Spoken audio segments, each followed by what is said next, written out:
Кой бер кешеләр Аллаһ безне дә аларны да туры юлдан алып барсын. Хастаханага авыру кеше янына килгәч шундый сүзләр әйтәләр. Эй мискин, Аллаһ белән ант итәм. Синең хәлең җиңеләерлек түгел. Шуннан соң хөкүмәт башлыгын, хөкүмәтне, дәүләтне, хастаханәләрне сүгә башлый. Шулай ук әйтә, мин синең өчен нәрсә эшли алам? Үзең беләсең инде, миндә бер нәрсә дә юк икәнен.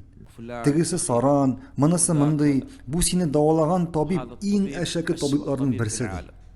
Шуннан соң авыру кешедән васиятыңны яздыңмы дип сорый. Тегесе юк ди.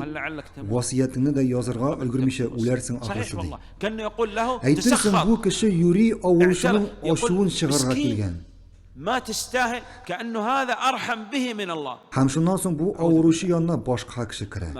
Ассаламу алейкум ва рахматуллахи ва баракатух дип салам биреп, кайгырма, бу авыруың гынахларыннан чистаруны булыр иншааллаһ ди. Шуннан соң бисмиллах белән башлап Аллаһка мактаулар белдереп, пәйгамбәребезгә салаватлар әйтеп, иман, сабырлык турында аятлар, хадисләр сөйли башлый бу ширләүчегә. Әйтә, Аллаһның тәкъдиренә сабыр итү Аллаһка иман китерүдән булып тора. Раббыбыз әйтте, кем Аллаһка иман китерә, Аллаһ аның йөрәген алып барачак.